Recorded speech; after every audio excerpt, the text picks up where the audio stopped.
तो स्टूडेंट अब हम सॉल्व कर रहे हैं अपना क्वेश्चन नंबर 2। एक्सरसाइज चल रही है हमारी आर डी शर्मा बुक से 14.3। तो स्टूडेंट क्वेश्चन नंबर 2 में क्या है, देखिए क्वेश्चन नंबर 2 के हमें 3 पार्ट दे रखे हैं और तीनों पार्ट बिल्कुल सेम तरीके से ही सॉल्व होंगे। क्वेश्चन देखते हैं student, find the point of the trisection of the line segment joint the point. तो स्टूडेंट हमें क्या दिया हुआ है, एक लाइन दी हुई है हमें इस टाइप से, माना ये हमारी लाइन है ए और बी, ठीक है ना। इसके दो हमें कोऑर्डिनेट्स दे रखे हैं। फर्स्ट पार्ट के लिए हम कर रहे हैं 5 - 6 और जो हमें दिया हुआ है -7 और 5, ठीक है ना। दो हमें पॉइंट दे दिए। तो स्टूडेंट इसके साथ में हमें क्या दिया हुआ है, ध्यान दीजिए यहां से, trisection. Find the point of the trisection of the line, यानी कि हमें पता है कि हमारी जो लाइन है ये 3 भागों में डिवाइड कर दी जा रही है। ट्राइसेक्शन हो गए, ठीक है ना। फर्स्ट को मान लेते हैं हम P और सेकंड को क्या मानने हैं हम Q।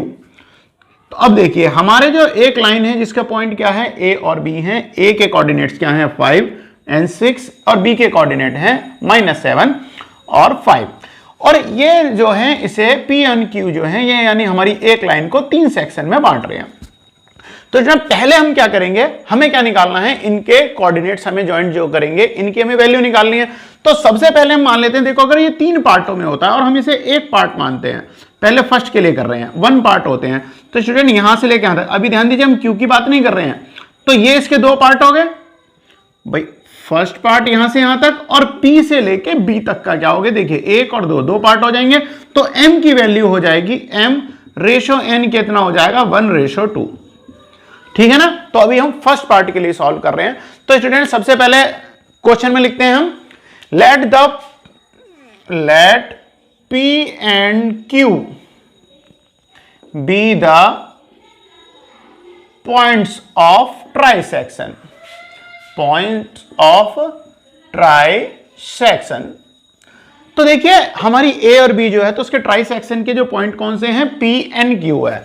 अब स्टूडेंट हम जानते हैं जो हमारे इंटरनली जो सेक्शंस जो होते हैं उसके लिए जो हमारे कोऑर्डिनेट्स फाइंड आउट करने के जो हमारे x के कोऑर्डिनेट्स के क्या होता है फॉर्मूला, x = mx2 + nx1/m+n और y कोऑर्डिनेट के लिए सेम ही होता है। तो सबसे पहले हम अपने क्वेश्चन में लिख लेते हैं कि हमें वैल्यू क्या दी हुई है। तो स्टूडेंट यहां मैं नोट कर लेता हूं, तो x1 y1 x2 y2 और m और n। तो स्टूडेंट x1 की वैल्यू क्या है 5 और y1 की वैल्यू क्या है -6।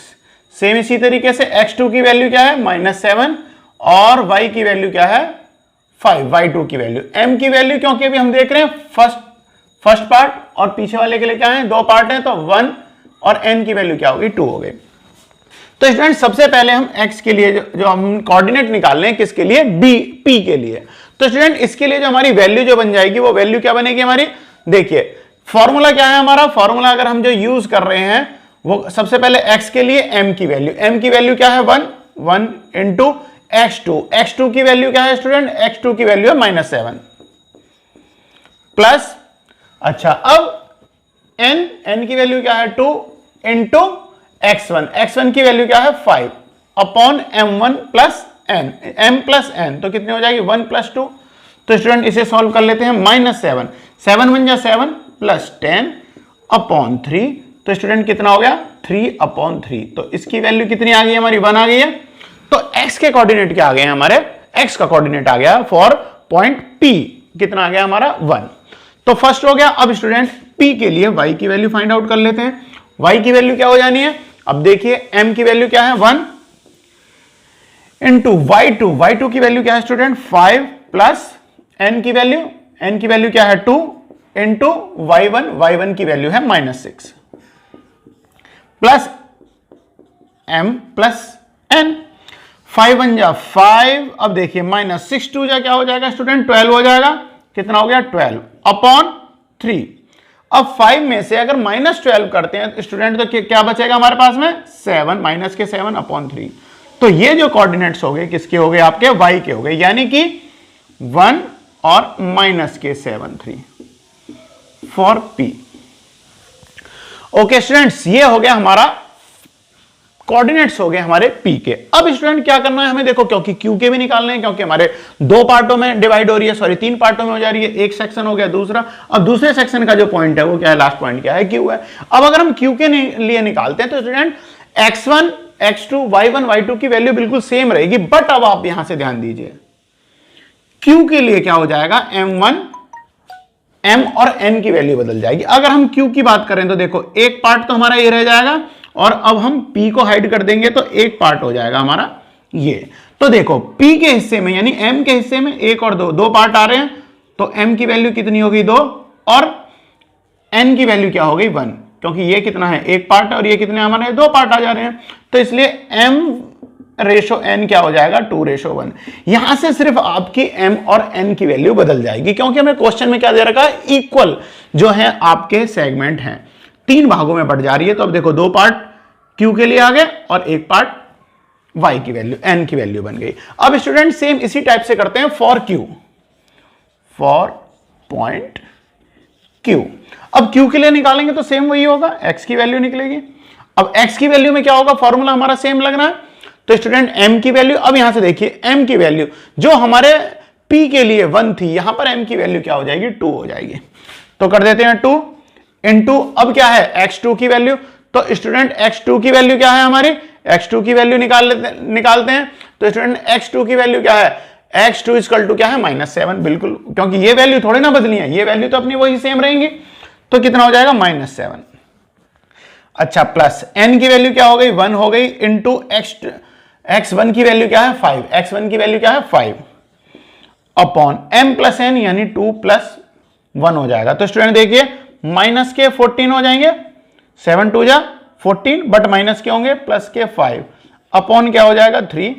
तो 14 में से अगर आप 5 माइनस करते हो तो हमेशा ध्यान दीजिए माइनस है तो माइनस का नंबर ही आएगा, बड़ा होगा, क्योंकि तो यहां से स्टूडेंट क्या मिल जाएगा -9/3 डिवाइड कर दीजिए तो ये वैल्यू क्या हो जाएगा -3। तो देखिए x का कोऑर्डिनेट हमें मिल गया है फॉर q पॉइंट। अब इसी तरीके से स्टूडेंट y का पॉइंट निकाल लेते हैं, y के लिए क्या हो जाएगी, y के लिए भी हो जाएगी। देखिए y के लिए क्या हो जाएगी, m की वैल्यू क्या है, m की वैल्यू तो वही 2 इंटू y2, तो स्टूडेंट y2 की वैल्यू क्या है 5 प्लस n की वैल्यू क्या हो जाएगी, अब देखो n की वैल्यू 1 हो जाएगी, और स्टूडेंट y1 की वैल्यू क्या है -6 upon m plus n। 5 into 2 equal to 10 plus -6 बन जा 6 हो जाएगा, अपॉन कितना हो जाएगा 3। अब 10 - 6, तो स्टूडेंट 10 - 6 कितना हो जाएगा हमारा, 10 - 6 इक्वल टू क्या हो जाएगा, 10 में से 6 माइनस होंगे तो कितना हो जाएगा 4, प्लस माइनस क्या हो जाएगा, ये माइनस इस प्लस को माइनस बना देगा, तो स्टूडेंट कितना हो जाएगा 4/3। तो स्टूडेंट यहां से अब हम कह सकते हैं फॉर क्यू के कोऑर्डिनेट्स कितने हो गए, क्यू के कोऑर्डिनेट कितने आ गए, कौन से आ गए हैं हमारे -3 और 4/3। तो स्टूडेंट क्वेश्चन का जो फर्स्ट पार्ट है वो हमारा कंप्लीट है। ओके स्टूडेंट, अब हम सेकंड पार्ट को सॉल्व करते हैं। तो सेकंड पार्ट में क्या करना है, हमें कुछ नहीं करना, बिल्कुल स्टूडेंट इसी तरीके से सेम होगा।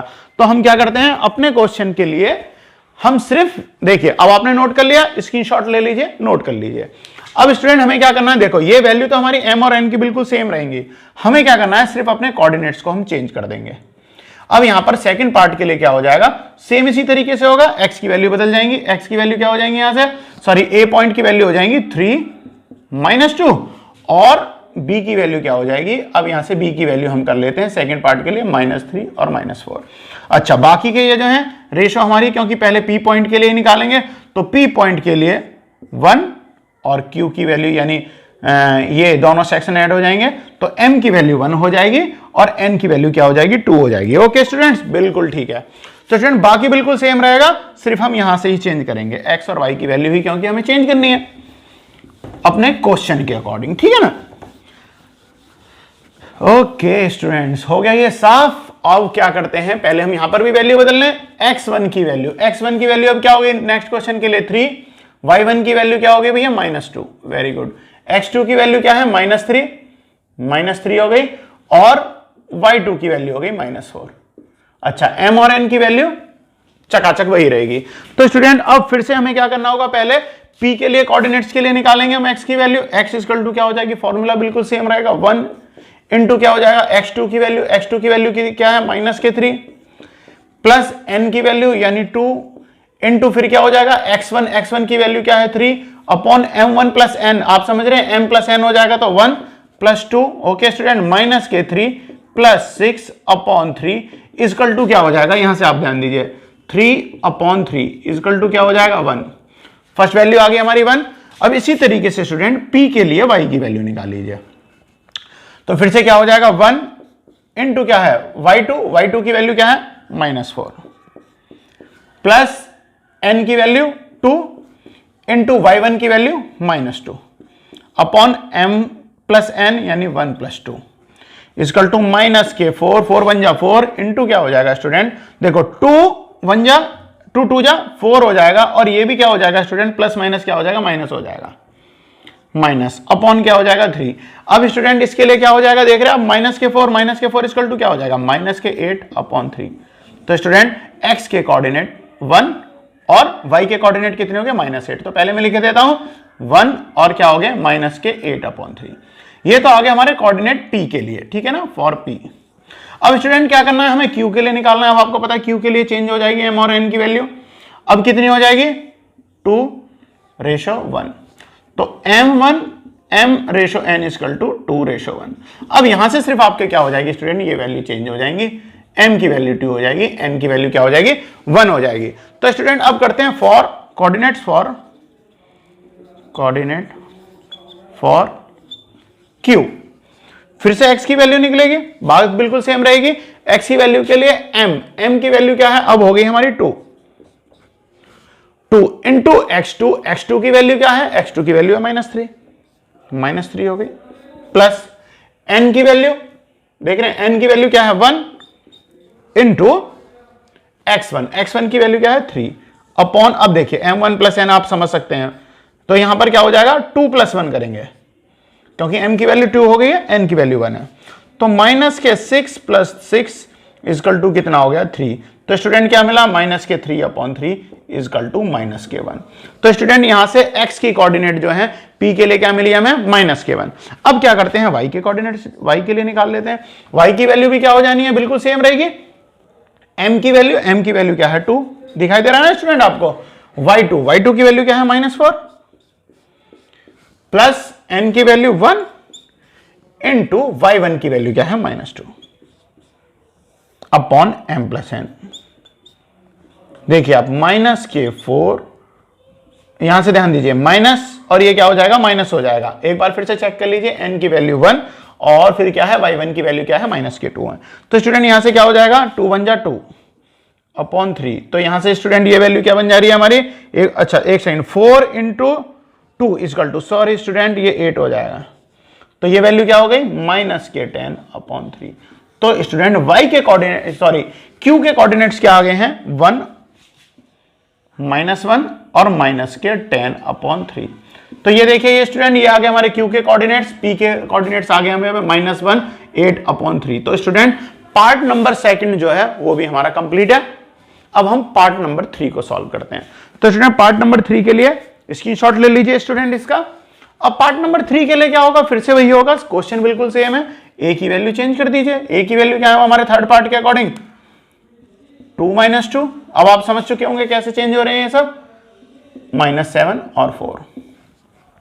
यहां पे क्या हो जाएगी वैल्यू, ये वैल्यू वापस हो जाएंगी 1:2। अब हम अपने क्वेश्चन के अकॉर्डिंग इन वैल्यूज को बदल लेते हैं। तो स्टूडेंट देखिए x की वैल्यू क्या है 2 है, y की वैल्यू क्या है -2 है, x2 की वैल्यू क्या है -7 है, और y2 की वैल्यू है 4। ओके जी बिल्कुल ठीक है, फिर से चेंज करते हैं। अब स्टूडेंट ध्यान दीजिए, हम पार्ट नंबर 3 को सॉल्व कर रहे हैं। तो पार्ट नंबर 3 में देखिए 3 सेक्शन दिए हुए हैं अपने क्वेश्चन के। फर्स्ट सेक्शन हमने सॉल्व कर लिया, सेकंड सेक्शन हमने सॉल्व कर लिया, अब हम कर रहे हैं थर्ड सेक्शन। तो फिर से student coordinates for p, x की वैल्यू क्या हो जाएगी, अब आप समझ सकते हैं x की वैल्यू क्या हो जाएगी m की वैल्यू क्या है 1 इंटू x2 की वैल्यू क्या है -2 प्लस n की वैल्यू क्या है 2 इंटू x1 की वैल्यू क्या है 2। अब आप देखिए m प्लस n मैं डायरेक्ट 3 पुट कर दे रहा हूं, -2 plus 4 upon 3 equal to student क्या हो गया 2 अपॉन 3। x की वैल्यू कितनी आ गई आपकी 2 अपॉन 3 एक, ठीक है ना स्टूडेंट। अब हम यहां से एक बार फिर से चेक कर लेते हैं अपने कोऑर्डिनेट्स को। m की वैल्यू क्या है 1 है, ठीक है। x2 की वैल्यू क्या है, सॉरी स्टूडेंट, x2 की वैल्यू है 7 माइनस के 7 सॉरी, और ये 4 है। तो स्टूडेंट यहां से देखिए ये तो 7 हो जाएगी। अब जब ये वैल्यू 7 हो जाएगी प्लस n की वैल्यू 2 और प्लस x1 की वैल्यू क्या है 2 है, बिल्कुल ठीक है, 4 माइनस 7 हो जाएगी। तो स्टूडेंट क्या हो गया माइनस के 3/3। तो स्टूडेंट ये वैल्यू क्या बनी है आपकी माइनस के 1, माफ करना स्टूडेंट, x की वैल्यू क्या बनी है माइनस के 1। ओके बिल्कुल ठीक है। अब y की वैल्यू भी निकाल लीजिए। y की वैल्यू क्या हो जाएगी बिल्कुल इसकी तरीके से, m की वैल्यू क्या है 1 इंटू y2 की वैल्यू क्या है -2। जल्दबाजी में स्टूडेंट इनकी वैल्यू गलत मत करना वरना ऐसे ही गलत हो जाएगा आपका क्वेश्चन। n की वैल्यू क्या हो जाएगी 2 इंटू y1 की वैल्यू क्या है, y1 की वैल्यू है -2, y2 की वैल्यू क्या है 4 है। देखो फिर से गलत हो जाता ना, y2 रखेंगे तो कितना हो जाता 4। तो स्टूडेंट 3 हो जाएगा, m प्लस n की वैल्यू 4 बन जा 4 माइनस 4/3 इक्वल टू स्टूडेंट क्या हो जाएगा 0। ओके स्टूडेंट, तो हमारी y की वैल्यू क्या हुई है 0। तो यहां पर देखो p के कोऑर्डिनेट क्या हो गए -1 और 0, ठीक है ना, p के कोऑर्डिनेट हो गए। अब स्टूडेंट क्या करेंगे, अब हम अगर हम q के लिए निकालेंगे तो m की वैल्यू हो जाएगी 2 और n की वैल्यू हो जाएगी 1। तो m/n इक्वल टू क्या हो जाएगा 2/1। तो स्टूडेंट अब यहां से क्या करते हैं, इन वैल्यू को चेंज कर देते हैं, 2 और 1 हो गए, बाकी सब वैल्यू बिल्कुल सेम रहेगी। अब लिखते हैं कोऑर्डिनेट्स फॉर q। तो इसके लिए स्टूडेंट x की वैल्यू निकालेंगे, बिल्कुल वही उसी तरीके से निकलेगी। m की वैल्यू क्या होगी अब हमारी 2 इंटू क्या है x2। तो x2 की वैल्यू क्या है -7 प्लस n की वैल्यू 1 और फिर क्या है x1 की वैल्यू क्या है 2 अपॉन 3 कर देते हैं m प्लस n की वैल्यू। तो यहां से कितना हो गया स्टूडेंट -14 प्लस के 2 अपॉन 3 इक्वल टू क्या हो जाएगा स्टूडेंट -12/3। तो स्टूडेंट इसे अगर अब आप डिवाइड करेंगे तो क्या आ जाएगा -4। तो x की वैल्यू क्या आ गया -4। y की वैल्यू भी निकाल लीजिए, y की वैल्यू में भी क्या हो जाएगा सेम, m की वैल्यू क्या है 2, अच्छा इंटू y2 की वैल्यू क्या है 4 प्लस n की वैल्यू 1 इंटू y1 की वैल्यू क्या है -2 अपॉन m2 यानी 2 m प्लस n यानी 2 + 1 = 3 करे देते हैं। तो स्टूडेंट क्या होगी 4 2 जा 8 -2/3, 2 बन जा 2 हो जाएगा। तो स्टूडेंट इन दोनों को अगर आप माइनस करते हैं तो ये वैल्यू क्या बन जाएगी हमारी, यहां से आप देखिए क्या हो जाएगा 6/3 डिवाइड कर देंगे स्टूडेंट क्या हो जाएगा 2। तो यहां से देखिए p के कोऑर्डिनेट हमने निकाल लिए थे। अब स्टूडेंट q के कोऑर्डिनेट क्या हैं -4 और 2। तो स्टूडेंट क्वेश्चन नंबर 2 उसके हमने तीनों पार्टों को सॉल्व कर लिया है। तो स्टूडेंट क्वेश्चन नंबर 2 कंप्लीट है।